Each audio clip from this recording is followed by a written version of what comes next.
This week in PlayStation, get out of my shot. Go away.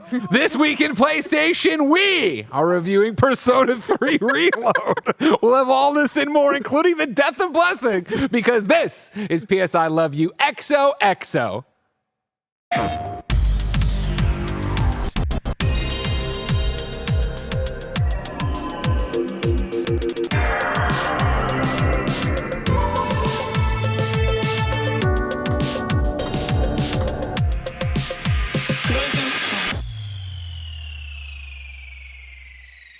Welcome to PS I Love You XOXO. That's Joey, that's Barrett, that's Blessing, I'm Greg. And if you love what we do, get the KindaFunny membership on Patreon or YouTube so you can get each and every episode of PS I Love You XOXO ad-free. You can usually watch us record it live.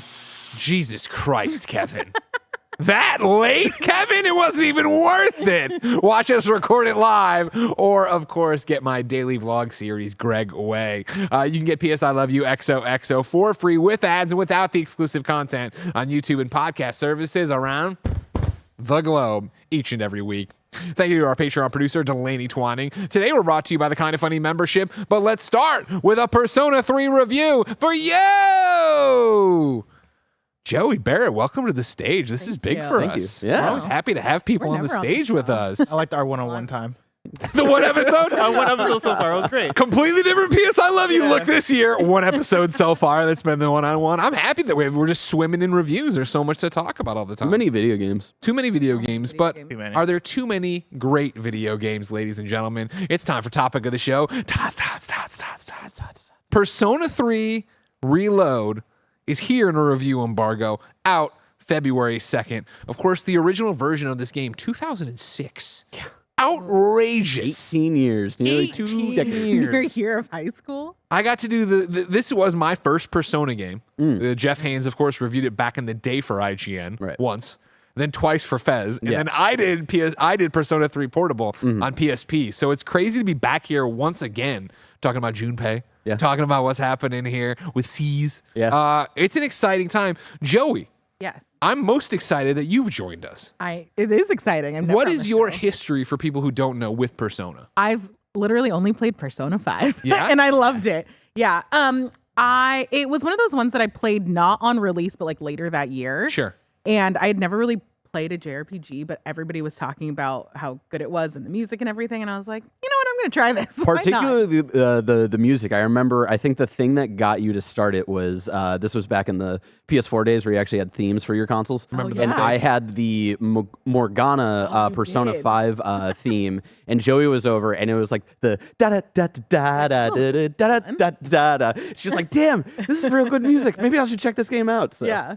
I feel like so many people, like you were talking about it. This was in the days of trivia. So Goldfire was talking about it. I was like, I should maybe check out this Persona game. Well, a lot of people are losing their entire lives to it. Exactly. So I played it, absolutely loved it. Never ended up going back to Royal because I feel like Royal came out maybe a year later. I was like, I don't know if I have another 90 hours. You previewed it for us back in the day. I did. Yeah. Yeah, went down to Oh, yeah. Bless and I went down to my LA. first month working at KindaFunny. Yeah. We went down to LA and they did a really cool Like, thing. man, traveling a lot for this job. I'm sure this will go on Yeah, forever. I can't wait to keep traveling January everywhere. 2020. But yeah, they turned the preview event into like a classroom, so we're all like at our own desks playing the game. It's pretty cool. It's very It was cool. really fun. But yeah, so then I have tried to jump into 4 Golden. I do the thing where I play like 10 hours and then I'm like, I don't know that I have pushed through that barrier yet. So I never got very far with that one. And then this one, I was like, this one has a cute dog.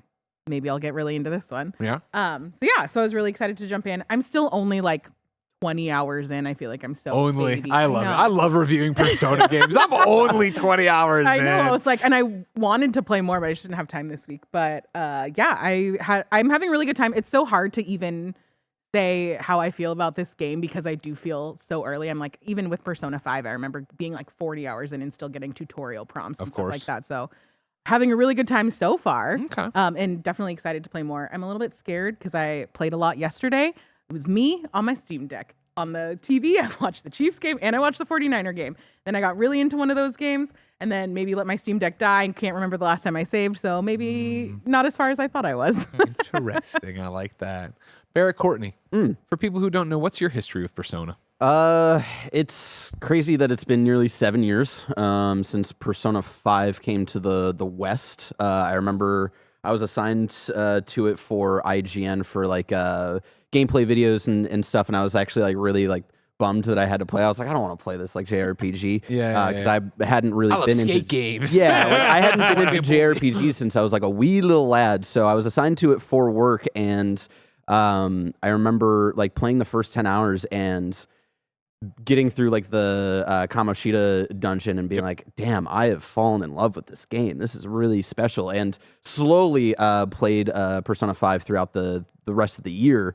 I remember actually, this was back in the day when Blessing was still doing OK Beast, and he hit me up to write a personal top 10. And it was like under the wire of like trying to finish Persona 5 so I could like feel good about actually solidifying it as my game of the year that year.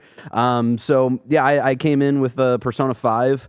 And then slowly throughout the years had been playing through the rest of the series, including spin-offs and all that stuff. The pandemic gave me a lot of free time. So to the point where I actually came out with a video last November ranking every Persona game in the series, not including all the different versions, because you brought it up of like there's Persona 3, then there's Persona 3 Fez, and then there's Persona 3 Portable. I'm not doing all that. So that came out last November. So yeah, went back, played the originals all of their aged glory and all that, and It's crazy because I went back and reread my Persona Portable review, then I went and read Jeff's original Persona 3 review, and to think back of like the portable version, I'm complimenting it on giving you full control of your party. Because in the original Persona 3, you didn't have full control of your party. You controlled the protagonist, and you told the other guys, like, well, assist or do this or do that. I'm like, oh my God. And for the Persona ranking video, the version of Persona 3 that I chose was Fez. And that's still a big sticking point for how I feel about that game. Yeah. Right now, how many hours into Persona 3 Reload are you? Now, after finishing Persona 3 Reload, rolled credits yesterday. It took me roughly 96 hours. And I say roughly just because there's a couple times I'm in the middle of a battle and then Lulu needs to go out on a walk or a couple times. Can't trust that game clock, I understand. Yeah, I try to do my best to like save immediately and then like go to my load file just so I could have like as accurate of a time thing as possible. So it was like roughly 96 hours over the course of 16 days. Jesus Christ. That's when it gets complicated. Bless, what's your history with Persona? Yeah, Persona 4 Golden was the first Persona that I played and got into. Yeah, my man. Yeah, let's go. Great one. Played it on the Vita. Yeah, you did. It was actually God's country. Persona 4 God's country. God's console. But yeah, that was a game that I had gotten when I first got my Vita, and it was the same year. It was the same time that I moved to Seattle for the first time, and for the only time. And I was new to the city. I didn't really have any friends, and I had started working this new job that I would take the bus for, and it would take me like an hour to get there and back every single day. And so I bought a Vita, and it was like this really cool thing of, starting off Persona 4 Golden, it being like the only Vita game that I got super into, at least at the start of it. And it kind of like filling in the gap of, man, I don't know anybody here. I'm not really making friends here, like in Seattle, all this stuff. And Persona 4 Golden kind of filled in that void of, oh man, I'll just hang out with Yukiko and like hang out. I'll make friends with Yosuke. Yeah, exactly. I'm gonna hang out with these folks. And it was such a, I think one, because it was such a different kind of RPG, but then also it was such a, vibrant, friendly, upbeat kind of game. It grabbed me in a way that I wasn't expecting, and I very much fell in love with it to the point where it is one of my favorite games of all time. Like, I'll say Persona 4 Golden is in my top 3, if not top 5. Nice. But yeah, fell in love with Persona 4 Golden. Persona 5 came out later, played through that, and like I really liked Persona 5. I think Persona 5 truly hit for me when 5 Royal came out, and I felt like that really upgraded a lot of the systems and elements they had going on there in terms of gameplay, and like some of the added story stuff really hit for me as well. And so Persona 5 Royal at this point also I'm putting in that conversation of like in my top 10, top 15, top 20 games. But yeah, like I'm somebody who Persona 3 would come around and I would see it and I would like entertain the idea of going back and playing Persona 3, but I would hear people talk about the versions of, oh, well, there's 3 portable, but then also there's 3 Fez, and like, this one has these good things about it, but this one has these other good things about it. And it just never lined up in a way where when there wasn't a good sale I could find on Vita for it. That hit, and then also like I think it started to get lost to time a bit as time went on, and so that's why I'm very happy to have Reload come out. How long have you played this one?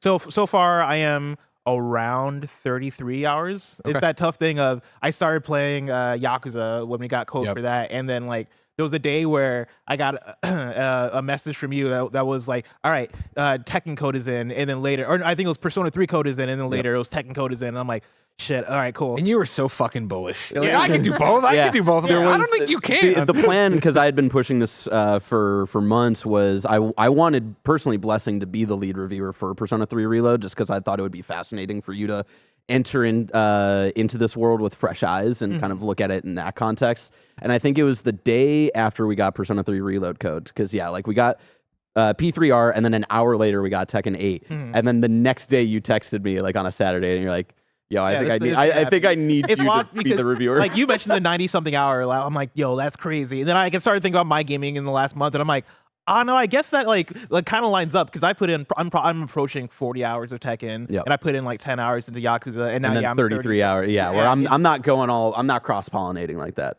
My life was just Persona the last 2 weeks. And that's why I do want to know, Barrett Courtney, is this the definitive version of Persona 3? Do you want me to answer that, or do you want me to go into my review, or I want you. How do you want to approach it? You can start with just telling us what your score is. Yeah, so this is an interesting review for me personally. I think this is a challenging one because I've played Persona 3 before. Sure. And the version that I played was Fez, which was a game that I played 15 years too late. Had to work around like all of the complicated, very dated systems from that game, whether it's the not being able to control your party members, the fatigue system, dungeon crawling, all that stuff. Despite all of that, I would already say that like Persona 3 Fez, to me, already was a 5 out of 5 amazing game. And so the challenge for me in this review for Reload specifically is I wanted to come into it and kind of look at what Reload does as a remake and not be as emotionally charged going into this review, because the story and everything that I already knew Persona 3 was means a lot to me. And so with all of that said, I do think Persona 3 Reload is a 5 out of 5 amazing remake that enhances every aspect of Persona 3, from the story and presentation to the dungeon crawling kind of loop, while not getting in the way of what made the original Persona 3, whatever you quantify that as, of Persona 3 or Fez or Portable, not getting in the way of what made Persona 3 special. Sure. So, yeah. If you don't know, ladies and gentlemen, I want to read you the official description of Persona 3 Reload, and then read something a little bit older. Dive into the dark hour and awaken the depths of your heart. Persona 3 Reload is a captivating reimagining of the genre-defining RPG, reborn for the modern era with cutting-edge graphics and gameplay. I then want to jump to a little review I did in 2010. What I like is this thing. Again, Persona 3 for me was... Persona 3, period, was my first Persona. Yeah. It was Jeff Haynes saying, you need to play this, you'd really dig it. I really dug it. Persona 4 came to PS2, really dug that. Reviewed, of course, well, in between, reviewed Persona 3 Portable, did Persona 4 Golden for Vita back in the day. So this is really an interesting time stamp on my life, right? My review in 2010 of Persona Portable has this part in there. The thing that's always made me a Persona 3 fan is the story, and that remains largely untouched here. You're a transfer student in modern-day Japan, and upon arriving at your new home, you discover that this isn't just another boarding school. Every night at midnight, the citizens around you turn into coffins, and a tower packed with evil beings known as shadows appears. A select group of people have the ability to stay lucid during the dark hour and fight the shadows. This group is the Specialized Extracurricular Execution Squad, SEES, S-E-E-S. So fucking badass. So fucking cool. They're all students, and you're one of them. Paragraph break. Yup, it's like Buffy the Vampire Slayer got into a head-on collision with the JRPG genre. Yeah. Which I wouldn't say anymore. I'm like, there's better teams than Buffy, but I could still see fucking where you're nail it. I pulling still fucking nail it. Yeah. Because again, you talk about like barely scratching the surface. Like my review things and what I've been popping around on right now, I've done, I think an hour, maybe 2 hours at my desk at most, which is nothing. But it was enough to be like, man, I forgot how much this intro fucking slaps and how immediately you're into it. And like, why do you have a gun holster and you're running around? Like, then you caught me today. I went to get my review, but then I was clicking on the gameplay footage. And it was such a trip to look at the Persona 3 portable. Yep. Hey, click on these things to listen in on conversations that I had just played, 2 days prior or whatever it was on my PlayStation 5 in full, super HD and yada yada, off to the races on it.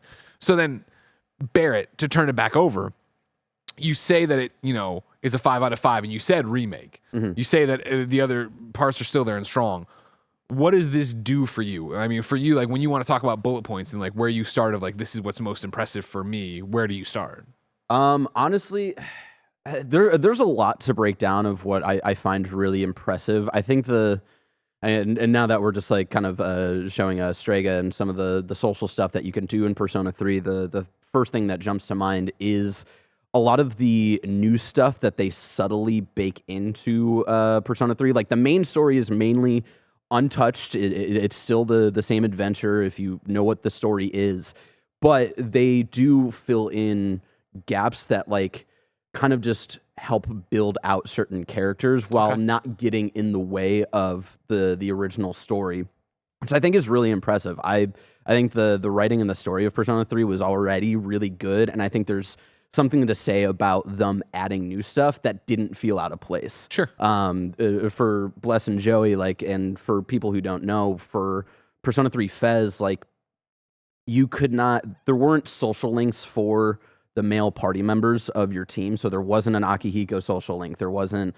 a Ken social link. There wasn't a Junpei social link. And I think that was maybe because they were trying to focus in on just the team as itself being one whole social link. But then they're like, oh, well, we want romanceable options. So the girls get to be social links. And that's pretty much the same here. Like they don't have their own social links, but they still have like new hangout stuff that you can do at the dorm. I kind of quantify them as like mini social links. You're not like getting them all the way to like a rank 10 or something like that, but they have like their own little story arcs that start from a certain point and end in a place where you're like, damn, that really enhances like what Junpei has been mentally going through as kind of your friend, kind of his like a self-appointed rival, not rival, but just like there's a bit of clash between Junpei that I think the way that they build out his extra stuff is really, really good. There's a character, Shinjiro, like this added stuff with him, like really cut me to my core of what they were able to add with him. And I think, again, like it enhanced, I think, the characterizations of these characters who didn't get like a whole lot. There was still a lot in the main story, but like if you want that extra meat there, it's there. And it really, I think, just twists the knife a bit more in what the story becomes. And then like we also saw like in the trailer there's like new scenes with Strega, which I won't get too much into who they are, but you didn't see them too much in Persona 3. They're like more of like a back half kind of thing, and they're really interesting characters. And they don't do too much, but they add like a couple of things that like really makes the I'm gonna blank on names because I'm terrible at names, but like the leader of Strega, like Takaya, I believe is his name, like really like, oh damn, like there's more going on of like how you're thinking about like C's and the main character that's like really fascinating and really cool. And so like that was like the personal big highlight for me, but then the next jumping off point of just like what they do here is the big thing that you're doing in this game, which is hanging out in Tartarus, going up hundreds of floors of Tartarus and doing grinding. That. Yeah, and just grinding, which, yeah, for people who have not played Persona 3 before, like it is definitely very different from Persona 5. And even I would say Persona 4 a little bit in terms of, you're not doing separated dungeons that all have their own like themes and like their own like little story arcs.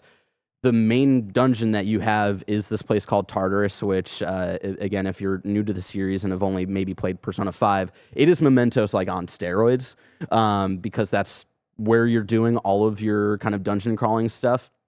And the additions that they make to Tartarus, I think helps like offset like how grindy this game is, while not at the same time, while not making it so unbalanced and so like not easy is the wrong word, but there's a lot of systems in like Persona 5 Royal that you could really over abuse, right? Like get Ryuji to confidant level 7 and you can start running and like run through like easy shadows, and you have like the eventually like a team XP share where you can just grinding is like not even thinking whatsoever. There's nothing in this remake that quite does that, which I think was a good choice, because I think this team didn't want to stray too far from like the original grind of Persona 3, but they do add things that I think help offset like the original frustrations of like there is no fatigue system where like if you're hanging out in Tartarus too much in one night, some of your party members are going to start to get like tired, and then it's like, well, I'm not going to be able to do too much after a while, so I do have to leave. Or like, does that affect their like HP or anything, or it's been a couple like a years. Separate thing.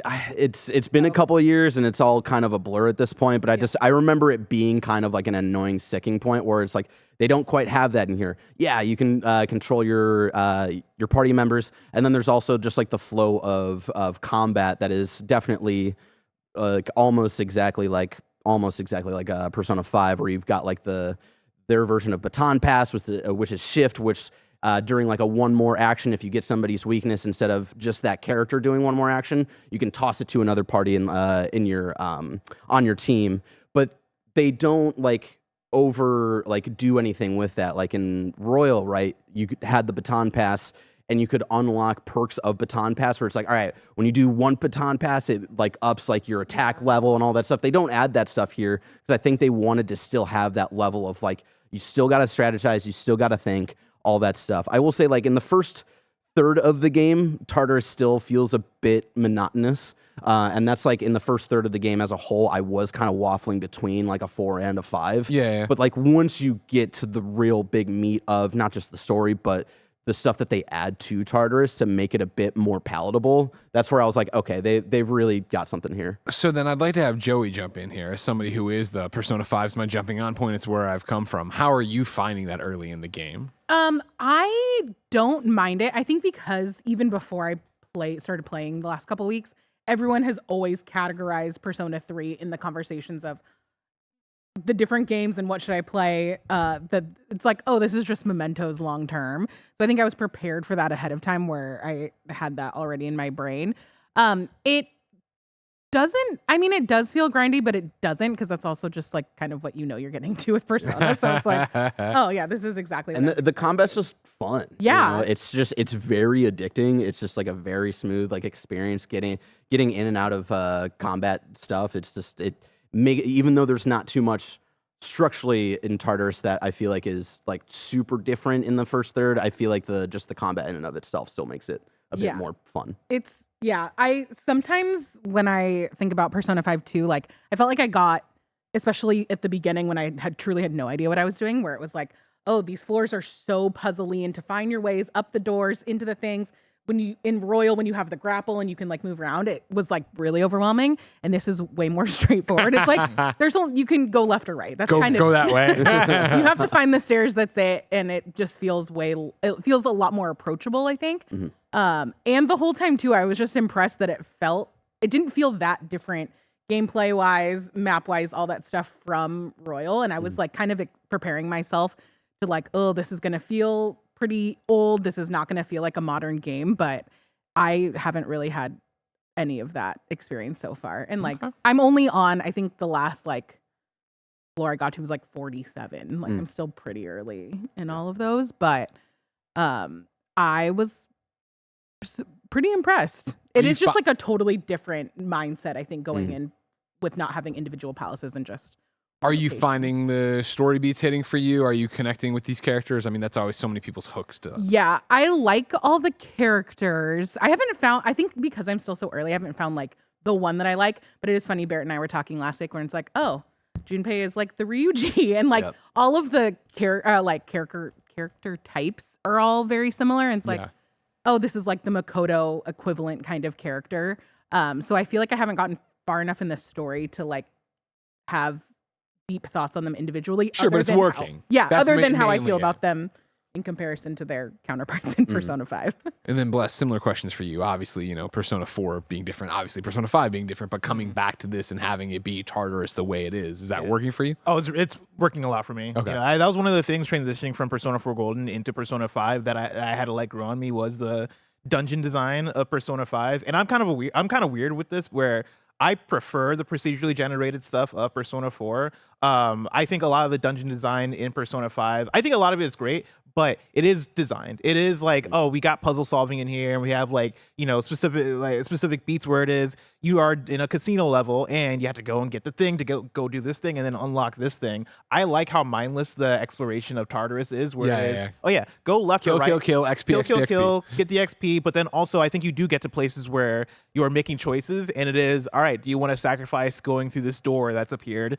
And this, I know these are new things for Reload as well, where like they've just added in seemingly more stuff to Tartarus to make it a bit more dynamic in how you explore it. And so like you come to choices where it is, all right, I know there's a strong enemy down there. Do I want to fight this enemy and risk the SP and the ability and probably die a bunch, or do I want to like just keep seeing through to the end of this dungeon and then maybe come back later? And that stuff I find very entertaining. And I think the way in which it builds and the feedback that it has with the social link stuff, like I think it works so well in this one, right? It goes back to Persona as a franchise. One of my, I think, main points coming off of playing the 33 hours so far is that like Persona just has it. Like Persona just as a franchise and as like a gameplay flow, I think just works so perfectly. And I am surprised that more people don't try to ape Persona on what they do, because the balance between getting out in the world, doing your life sim stuff, doing social links, choosing what if you want to work at a job tonight and then make money and then also fill up your confidence and your charm, or do you want to hang out with this guy at a bar, or do you want to go do this thing? Those choices I think are so satisfying. But then and they all just feed into each other. And they all just feed into each other in such a satisfying way where, okay, cool. Like they have fortune telling, which I don't know if that's a new thing or not in this game, but I know they had a version of fortune telling in P5. But you do that, and then that changes certain elements of Tartarus for when you go and do that. And I love all the cross-pollination there. I think it works really well. But then to what Barrett was talking about with the combat system, feeling very Persona 5, it makes me think back to playing Persona 4 and how like, oh yeah, like I think a lot of these systems have just existed in Persona, even though they feel super modern, even though it feels like, oh, certainly Persona 5 must have brought this to the table. Going back to Persona 3 and like seeing how certain elements just fit right into this Persona 5 aesthetic, and it works so seamlessly. That stuff has been very fun. And I think that was another shock for me, again, going back to read these reviews for the first time in decade, right? Like going back to read them, but going back after both Persona 4 Golden, and Persona 5, and a little bit of Royal, right? Of like, shit, you forget how long Persona has been Persona. Yeah. Like, it's just been this. And, like, there's tweaks and changes. Like, I think I call out in my review that it's still cumbersome that it doesn't remember what this thing is in the old versions of Persona 3, whereas now, okay, it helps you along of, like, what this is and what kind of thing you're capturing. And I think going back to Persona 3,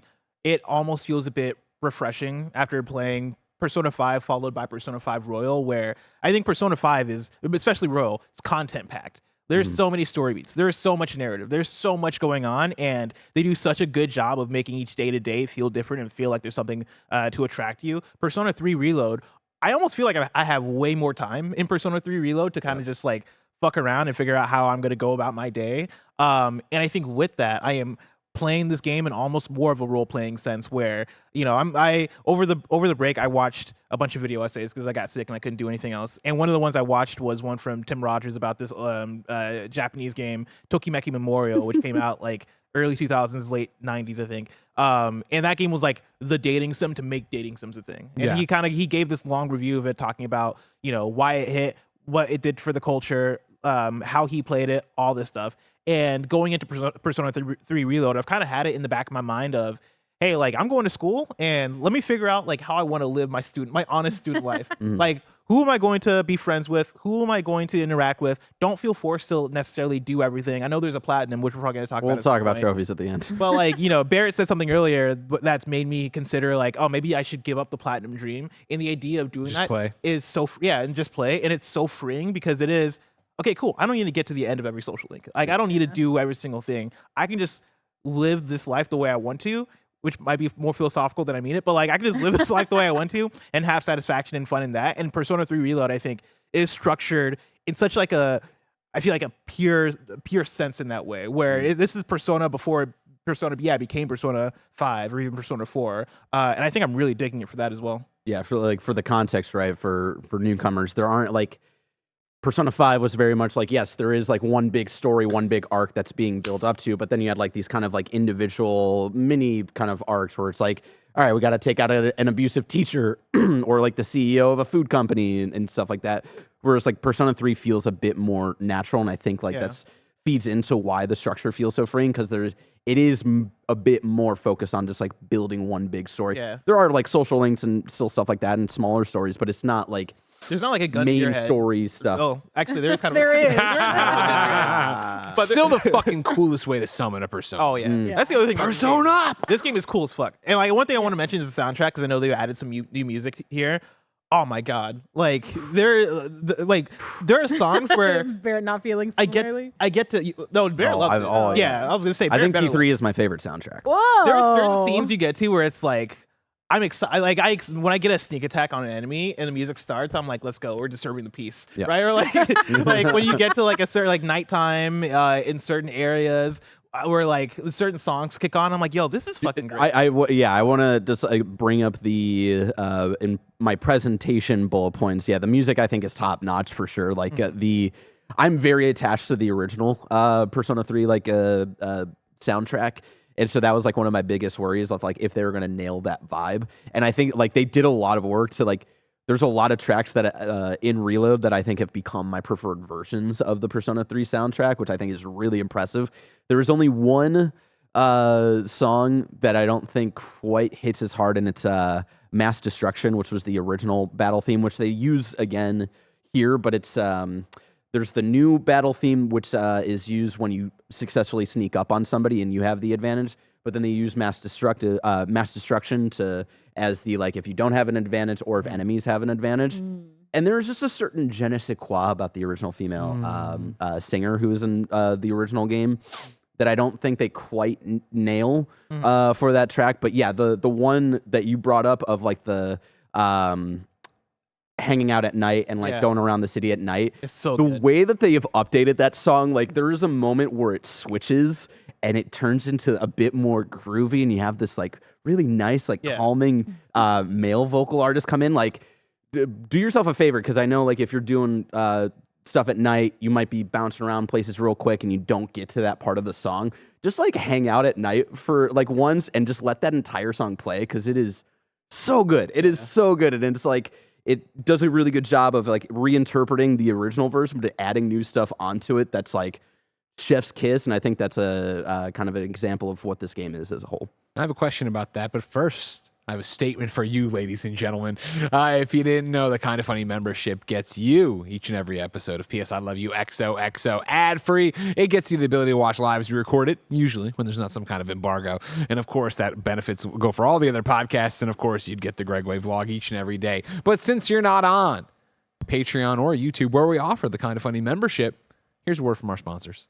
KindaFunny turns 9 years old today. We could have made it 9 days without your support. That's why 2024 is all about doubling down on our shows and making it simpler than ever for you to get the most out of our content. Our revamped KindaFunny membership is your one-stop shop for all our amazing content, which now includes on a weekly basis the KindaFunny podcast, In Review, the KindaFunny Gamescast, PS I Love You XOXO, the KindaFunny Xcast, the brand new series KindaFunny Game Showdown.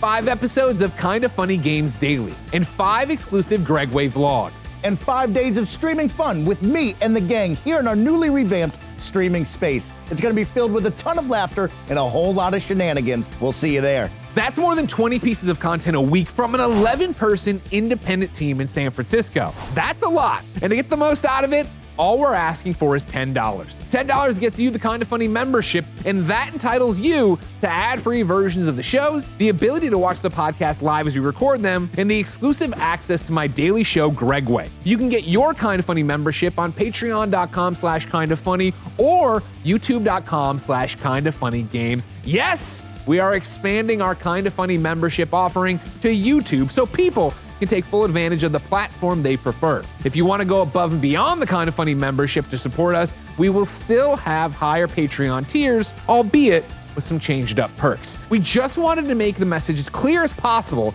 that the $10 Kinda Funny membership is for the masses to get all of the core content people love. Everything above that is very appreciated. The support means the world to us. You all are the best.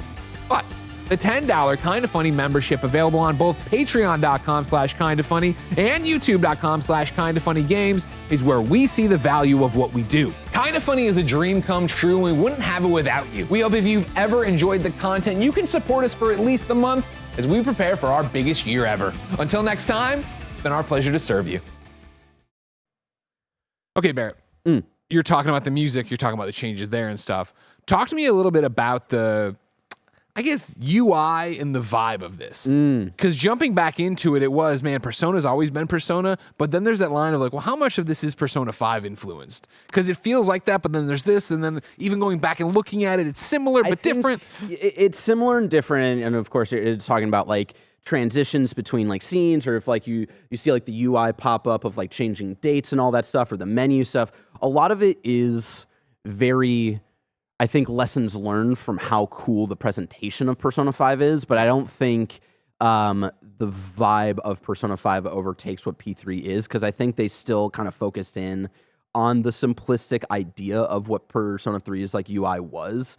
And so like, yes, it's very enhanced. It's way more modern of a presentation, but I felt like I wasn't thinking every time like a cool transition happened that like, oh, this is 2 Persona 5. Like it did feel at home in the Persona 3 like kind of universe. Because it is gorgeous. Like getting in there and starting in the menus. Like Atlus has figured, like they have figured something out in like their modern games of just making everything look cool. And the character art and like the dialogue looks great. The character models look really crisp. Like it does feel like almost like a PS5 jump from what Persona 5 Royal was doing on the PS4. I don't know. Do you not? I agree with you for the most part. I do have a nitpick for this, and I think this is the first Persona game that's in Unreal Engine proper. I think Persona 5 was in like a proprietary engine that they had built based off of Unreal Engine. And yes, and like their kind of like in-engine graphics are very much taking from inspiration from Persona 5. But because it's Unreal Engine, I get a little bit of like an uncanny feeling, like specifically in motion and like running around Tartarus. Like there are times where I couldn't get Legend of Zelda, Ocarina of Time, 4K remake in Unreal Engine, where like that stuff looks really good, and then you see it in motion, and you're like, something's kind of off here. Like it feels a bit weird. I did get used to it after a while, but there's so, and I think maybe this is because I'm just so used to like how Persona 3 looked that it's just like, it looks too good at times. It's weird. I think my nitpick when it comes to like the visual presentation of it is coming off of Persona 5.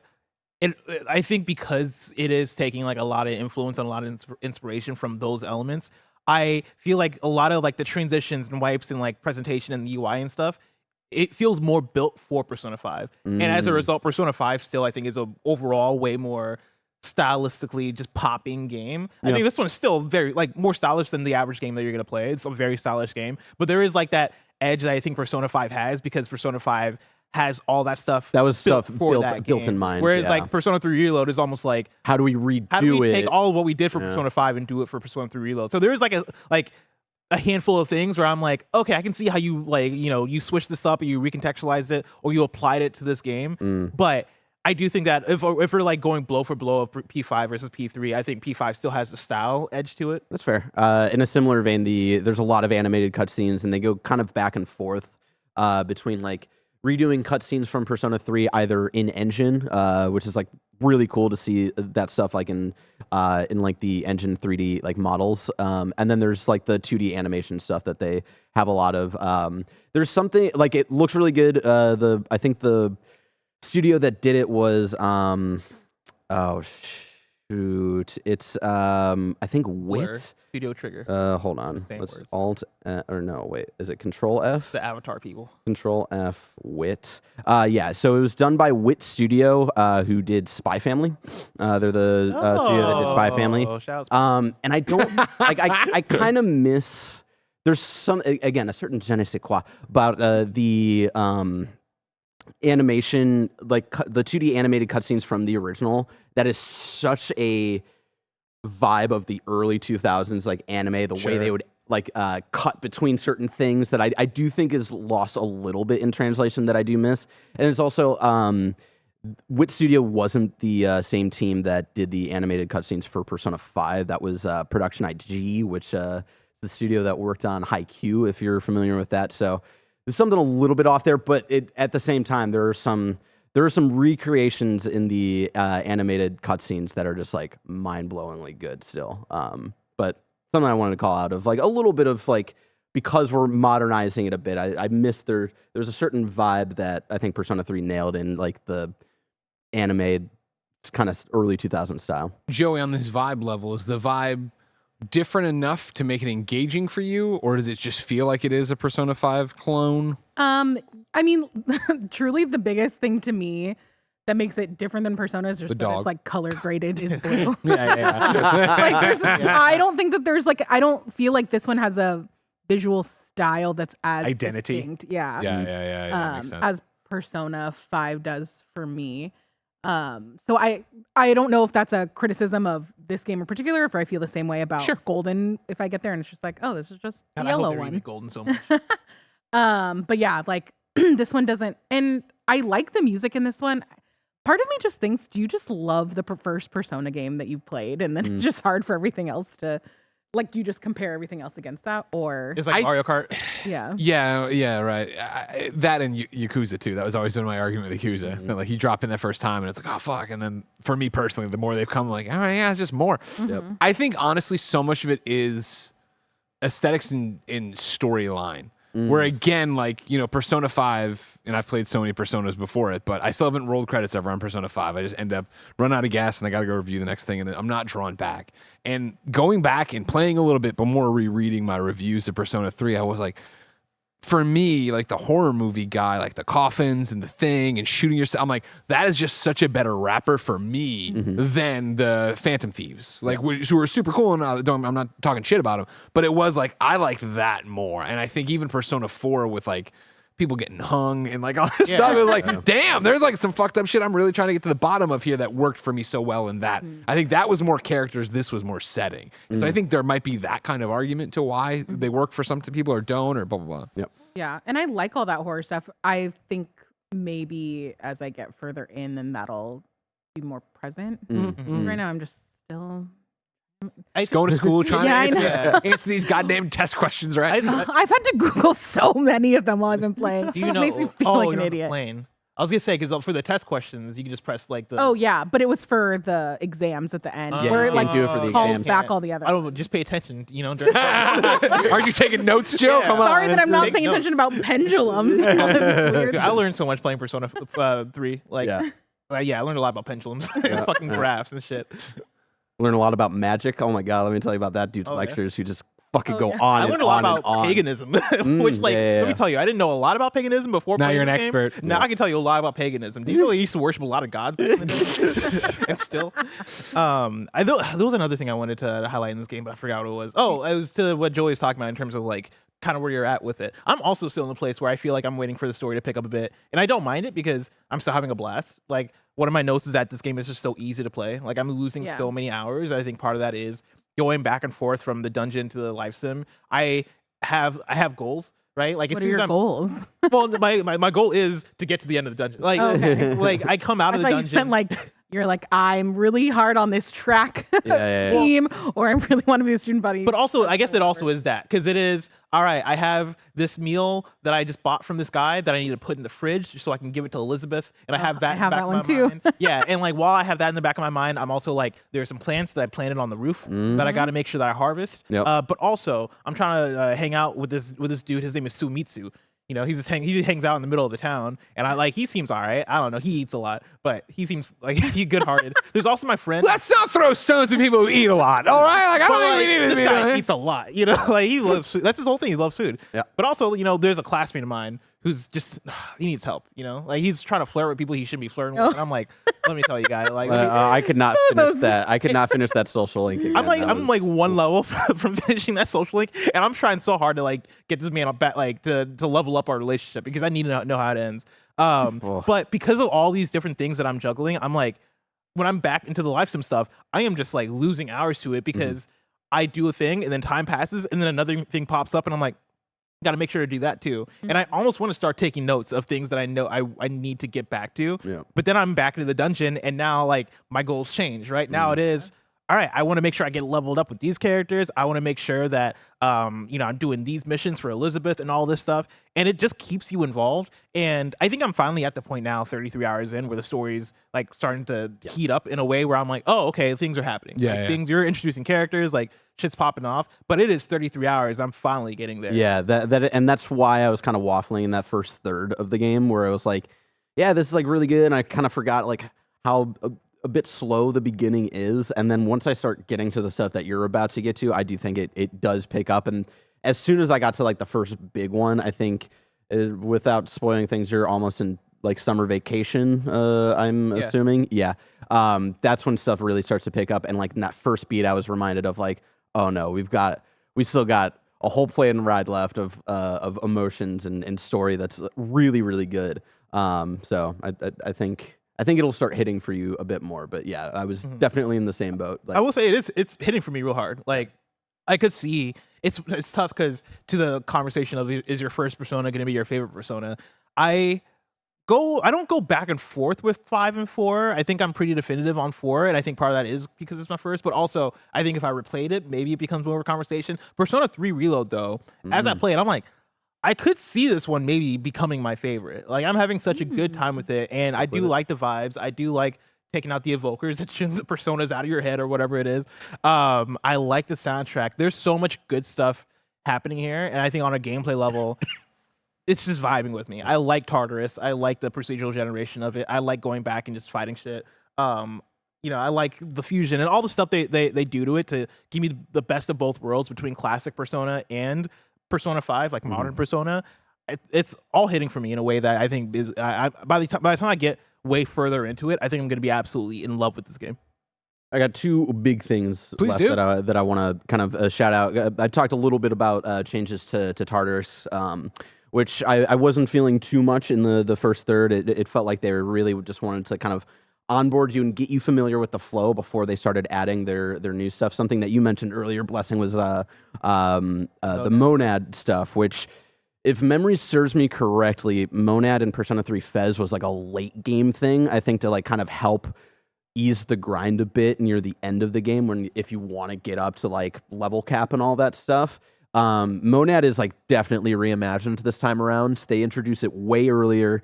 It is something where every once in a while, if you go to a floor, there's this big ass door and you're like, whoa, what's behind there? And yeah, it is like usually a tough enemy that you go in and get a bit more XP, and then there will be some chests there that'll help you either craft some things. I think every once in a while you might get like some armor or something like that. And then there's also Monad passages that also get introduced, which is like 3.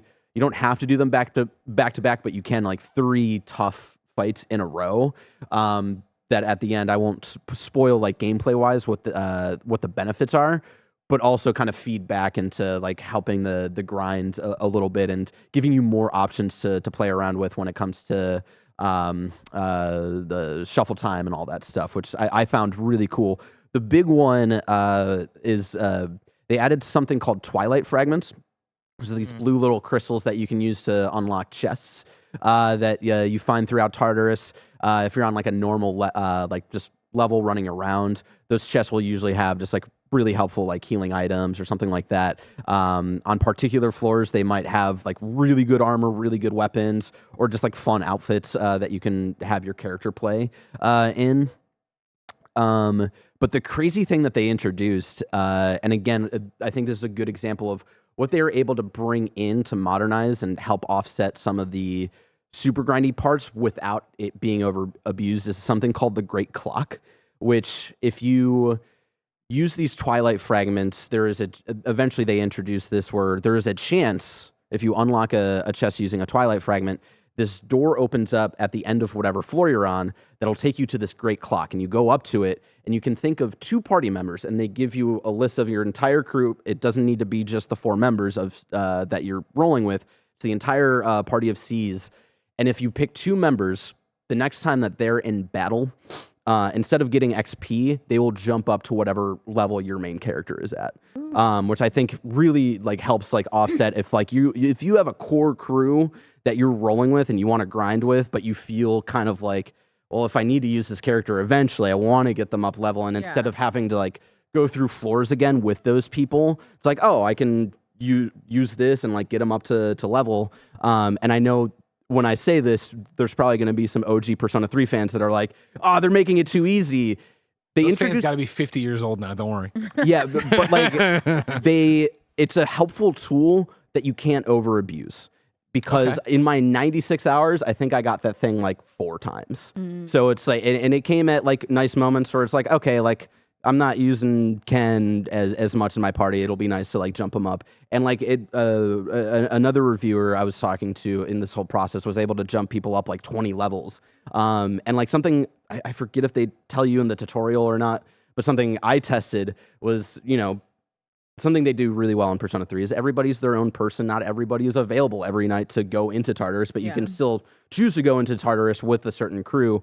And so I tested going to the Great Clock and choosing a member that wasn't in Tartarus that night, and it still counted whenever they came back to Tartarus. So it does like kind of carry over, which is really, I think, really cool, especially in certain moments where characters can't come along with you. So again, I think they tread a really fine line that I think worked out for them of updating it, making it more palatable, but not making it so mindless Persona 5 Mementos dungeon crawling, which I found really impressive.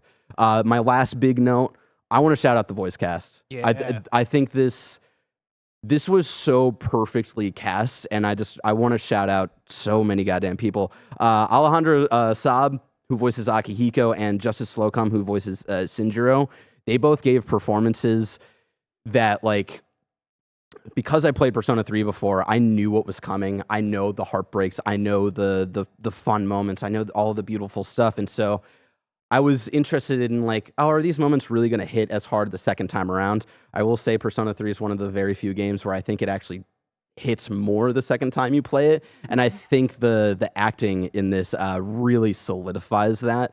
Alejandro and Justice, like, they have scenes in this that like just broke me in a couple of ways that I found really, really impressive. But not just on the emotional stuff. Like, I want to shout out Alex Lee, who voices the protagonist, because in Persona 3 there's a bit more work that the MC voice actor has than the MC voice actor for Persona 4 and Persona 5, and I'm trying to find a balance of teasing things without spoiling things. And Alex like really went all out, and you really see his range. If you don't know, Alex Lee is the voice actor of Zenitsu from Demon Slayer. And if you know that character, you know he has a very 180 between who Zenitsu is, who he is when he's awake, and who he is when he's asleep. And I think Alex like really nailed it. And he had kind of big shoes to fill. Yuri Lowenthal was the original person to kind of take that mantle for Persona 3, and I think Alex did such an amazing job. I saw him post the other day where he was like, hey, this game's coming out soon, and I was really sick when I had to do like the voice stuff for like the first third of the game, and I'm not really proud of it. Don't worry, Alex. You nailed it. Don't worry about that. Yay. You killed it.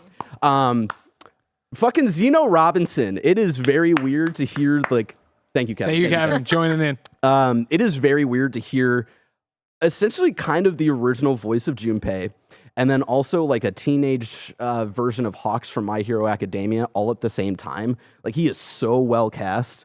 I didn't realize that was Zeno Robinson. Yeah, he crushes it, which Junpei has a very iconic voice that I think Zeno fit like very, very well. If they ever do a Full Metal Alchemist remake, y'all know who to cast as the main character. Jake Green, who was here just a couple of months ago for a Starfield thing, he's the voice of Ikutsuki, which I did not know when he was here, and if I had known that, I would have been talking. Nerd it out. He is awesome as a Kutsuki. And then if you hadn't told me that Yukari and Mitsuru were recast, I would not have noticed. And I don't want to like take away of like, oh, they could have just used the originals. Like Heather Gonzalez, who voices Yukari, and Allegra Clark, who voices Mitsuru. Like, yes, their voices are so similar to the original performances, but the performances themselves that they bring to this were so goddamn impressive.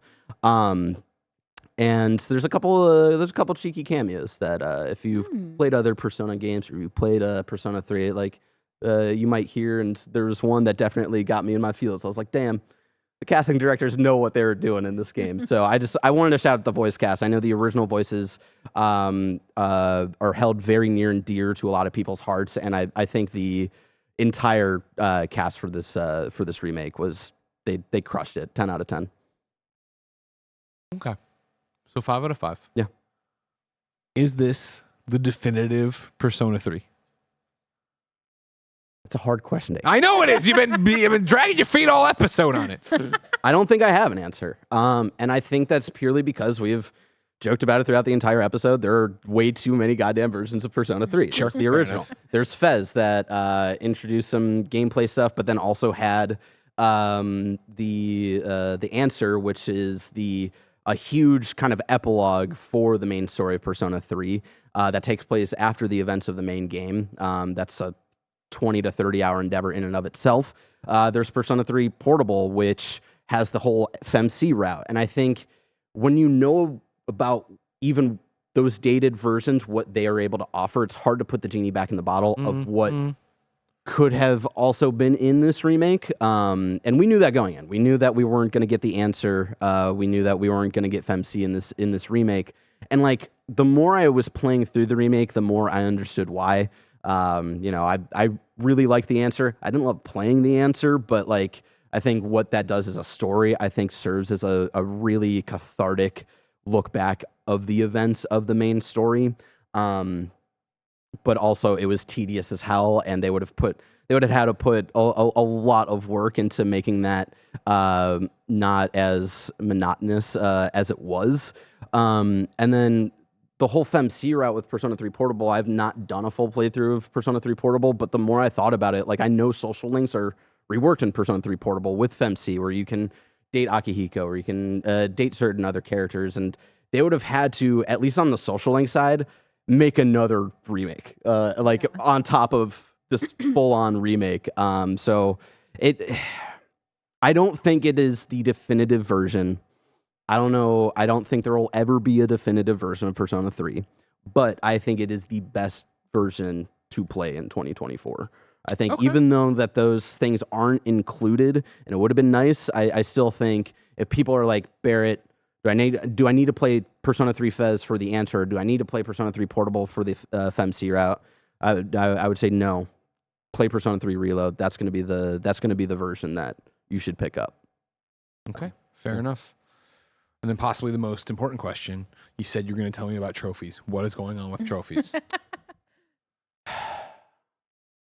Greg, you know that I try to platinum a game once a year, right? Yeah, I do. Try to get just one. I'll Yeah. tell you about Tekken 8. And I was looking. I eventually started looking through the trophies. I was like, okay, like you got your typical get through the story. I feel like they took a little bit of inspiration from the royal trophy list, which like you didn't have to do everything, but they encouraged you. No compendium trophy. Yeah, no compendium trophy like Persona 5, Jesus Christ. But Royal, it was like, hey, go check out this thing over here. You don't need to do all of it, but like, there's options on like the social side of things to check out. And they do a fair amount of that here. I think like as long as you're cognitive of that, like you're like, okay, I'm going to make sure to go check out what this cat is up to in this alleyway, or like What's hang this out. cat up to in this alleyway? Yeah, or like hang out with Elizabeth and do a bunch of the Elizabeth quests and stuff. But there is one trophy, Greg. Or actually, hold on. There are a couple of trophies, and I'm trying to find them. Hold on. Let's go social. There again. I like the trophies where it encourages you to test something out. Yeah. You've talked about that for years. Of course. Play a little bit differently. There's people person, unlocked all social links. Okay, cool. Yeah, like you want to at least like get level 1 on everybody. That's cool. That's fair. That's reasonable. maxed out one social link. Easy peasy, nothing crazy. Nurtured a romance of if you know want to get the platinum, to date somebody. Wow. And then we've got a legacy. IRL that platinum. And then we got a legacy of friendships. Max out all social links. Atlus, why? Why would you do this to me? I personally find it really hard on a natural first playthrough to min-max everything, to use the calendar of like, all right, this is the best day to actually study and not hang out with anybody, and then this is the best day to go hang out with Maiko and find out about her parents and all that stuff. That's not how I play. That's not how my brain can operate. And That's so essentially you have to play with a guide. Yeah. yes, that is, you have to play with a guide. We don't like that. I will say, playing through it once, it's the only trophy I don't have, and so it's gonna have to be like whenever I emotionally recover from playing it for the reload for the first time, it's gonna have to be a new game plus. Once I rolled credits, I was like, hey, like you can start a new game, and some certain things will carry over. I assume that'll be social stats where I don't have to worry about spending time like building up to like my courage or my academics and stuff like that. So then I can have more time to actually focus on the social links. It's also tough because they add like the Junpei and Akihiko stuff where it's like those don't count towards social links, but I want to see what they have to offer. And there's still gameplay benefits. That's something I forgot to mention of like there's still gameplay benefits you get from hanging out with Junpei and hanging out with Akihiko and hanging out with Ken. Sorry, I blanked out his name. He's yeah. And so that is the one trophy where I'm like, God damn it, I was so close. So I don't know if I'll be emotionally able to play Persona 3 Reload twice in 1 year, especially a day after. I can't think about that the day after I rolled credits, where I'm still kind of dead inside. So eventually I'll get to it. I'll want to play this again. Sure. This is definitely a favorite of mine, but that was the one where I was like, God damn it, they were so close. So yeah, that's I'm sorry to report that, Greggy. It's okay. I mean, I was never going to get it, so it doesn't matter to me. Blessing, 30 hours in, are you going to keep going? We are swimming in 5 out of 5s, and the games keep coming. Is this going to be at the top of your play pile? Yeah, for the time being. I think the tough thing is that we are in. Not only are we swimming in games, but we have a bunch of RPGs and longer RPGs that are coming our way, and so I had to put down Yakuza so I can pick up this game and Tekken. Yeah. And soon enough, we're gonna get Final Fantasy VII Rebirth, right? You have to imagine at some point, and so like No, that's coming. yeah. And so, and I have what 60 compared to Barrett's hours, right? 60 more hours of this game to play. I don't think I'll have that done by the time we get Final Fantasy, and so it's like, Take your time, man. I'll probably have to put this down to play Final dude, you Fantasy. did. I gotta take my time, and then like there are other games as well that we're looking at, and also I'm Tekken. You know what I mean? Like You're out there. You're in the lab. I'm in the lab. I'm taking people out. I'm kicking people in the chest.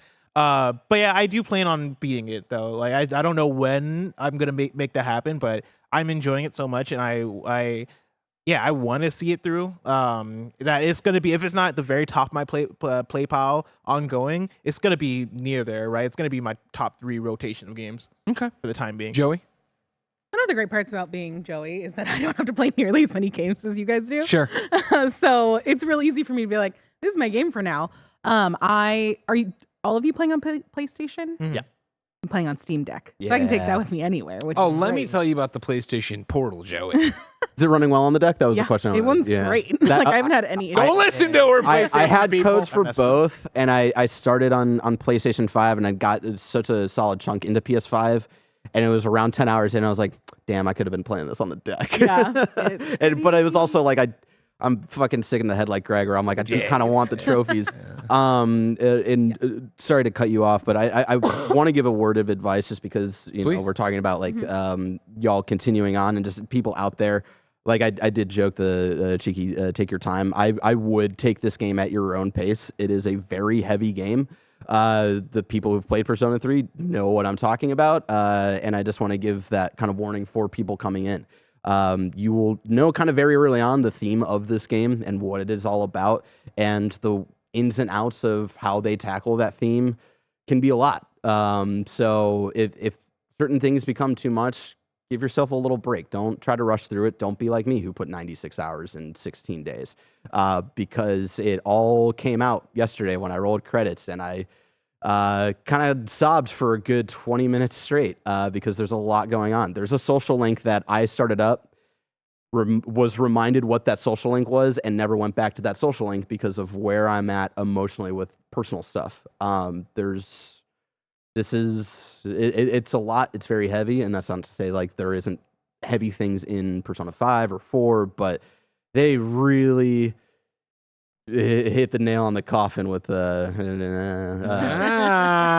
with what they do in the story in this game. So that's just my advice, is to don't try to rush through it, take breaks, walk away from it, but continue on. I wouldn't be discouraged because I think it is also a cathartic game. So sorry And a to 5 out of 5 from Barrett Courtney at KindaFunny. yeah. Hell yeah. Bless, what else is happening this week in PlayStation? We got PlayStation picks. The drop this week looks like this. We got Song of Nunu, a League of Legends story for PS5 and PS4. Grand Blue Fantasy Relink for PS5, PS4, and PC. That's another big RPG. Jujutsu Kaisen Cursed Clash for PS5 and PS4. Persona 3 Reload for PS5, PS4. And Suicide Squad Kill the Justice League for PS5. Isn't there Hellblade? Why isn't that on the list? There's Hellblade, I think. Right? Then it was No, sorry, not Hellblade. Helldivers. Helldivers. Helldivers ain't That's this next week. week. Really? Yeah, this is still the first week of February. It's next You're week. right. You're right. You're right. Yeah, Yeah, I'm yeah. thinking about next week. I understand. It's confusing because it's the first full week of February, but no, Exactly. Next week. Yeah. But yeah, Greg, what'd you pick to play on PlayStation this week? I've been playing Redacted, or getting ready to play Redacted, and then really I'm in this holding pattern because I don't want to get too deep into Redacted if I'm going to do Suicide Squad. Because we're recording this on Monday. It'll post first thing Tuesday morning, and my plan is to wake up Tuesday morning, come to the office, and park at a PlayStation and play Suicide Squad by myself, then with the boys on stream, then by myself, and then come into the Gamescast and be like, I've played X hours, so here's what I think of it. How many hours do you think you'll have? Well, to he's staring at the Suicide air, Squad? can't log into server. We'll see, everybody.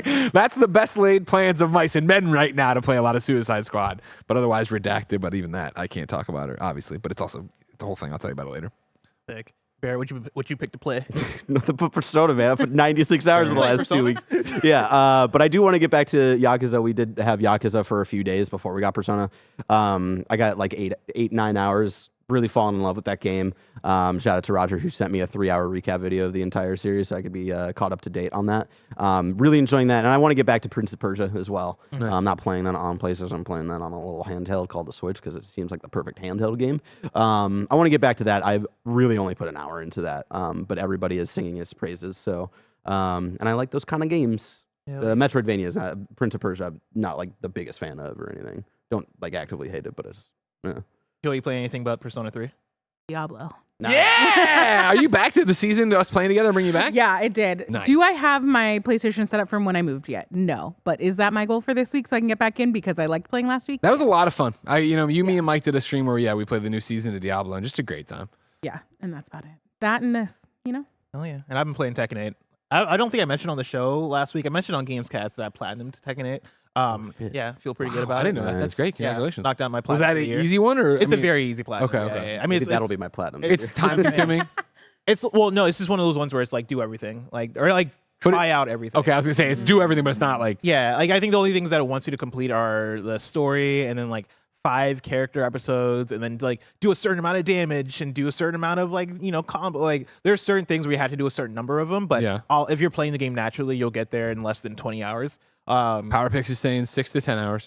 Yeah. Yeah. And I wasn't really thinking that hard about getting the platinum as I was playing it. See, those are my favorite. Where Yeah. you're enjoying this game and you can just enjoy the game. And like, wait a second. Yeah, if it's I like, just do this and that, there you go. Yeah, I just booted up Tekken Ball, which I wasn't planning on playing. But, then, but yeah, now I'm like, since the review, I probably put in almost another 20 hours into it. I've been doing this thing where while I'm streaming the game, I did this on Friday during the KindaFunny stream, where I play ranked, and every set loss, I'll do 10 push-ups as punishment. And it's been a fun all right, we got consequence here. And so and when I say set loss, usually when you're playing ranked online, it's like best 2 out of 3 against whoever you're playing against. So when I lose 2 out of 3, I do 10 push-ups. And night 1, when I was playing this game, not the best idea because it turns out right when the game comes out, all the sickos Yeah. who are fantastic at Tekken, who are like high ranked in Tekken 7, when they pick up Tekken 8, they start off low rank again. And so I'm running into a lot of those people. Yeah. And so I'm like, shit. All right, cool. I'm doing a lot of push-ups tonight. But then over the weekend, I started playing some more, and like now it's evened out in a way where I'm fighting more people that are either my level or who I'm better against. And I'm having such a blast. I'm having Hell such a good time. Yeah. Like I put up a tweet that's like, yo, Tekken 8 is good for my mental health. And it's funny because I typed in Tekken 8 and I typed in dopamine into like Twitter search to see how many tweets, how many people are talking about this, and so many tweets are like people talking about like, yeah, dude, Tekken is giving me dopamine. Man, it's crazy how good playing Tekken feels, and I'm like, that's what I'm talking about. We were still under video game embargo, right so when here. you tweeted out Tekken 8 is so good for your mental health, I wanted to respond to you. I have a really good game that'll be terrible for your mental health. It's called Persona 3. I'm going back and forth because I'm like, cool. Now It's balancing out. Now I can just kick ass as Kazuya or any of these characters, and so yeah, I'm still having fun with it. We'll see where I'm at. Like every single time I'm either streaming Tekken or I talk about Tekken, I get people that are like, "Oh, which is better, Street Fighter 6 or Tekken 8?" And I'm like, "It's apples and oranges." You say Mortal Kombat, and I say Mortal Kombat 1. But I'm like, with my trajectory with Tekken right now, and this isn't a surprise to me because I've been a Tekken person for a long time. I think I'm probably at the place where I'm probably gonna end up playing more Tekken 8 than Street Fighter 6, and I think Tekken 8 might be my fighting game. Like this might be the one. I forgot that that's something else that I want to get into. I have it downloaded. You're gonna like the story. You're gonna like the story. Yeah, I guarantee it. I guarantee it. Ladies and gentlemen, that's another episode of PS I Love You XOXO in the books. Remember, you can get that Kind of Funny membership and watch us record the show live, usually. Get it ad-free, get my daily vlogs, and get those benefits for all the other podcasts only on Patreon and YouTube. If you have no bucks to support us, no big deal. Of course, the show goes up with ads and none of the exclusive benefits each and every Friday, usually, depending on review embargoes and whatever we're into. Joey, Barrett, thank you so much for joining us. Yeah, this was a fun one. thanks for having us on. Anytime. I'm Sorry, glad I you're not talked a just lot. on the screen being small. Yeah. You say you're sorry you talked a lot? Yeah. You're the fucking lead reviewer. I mean, it would be real bad. if People was don't like me. it when I talk a lot sometimes. Listen, I played a so. little bit, but I reviewed it a decade ago, so let me talk a lot about I it. don't talk on podcasts. Ladies and gentlemen, until next time, it's been our pleasure to serve you.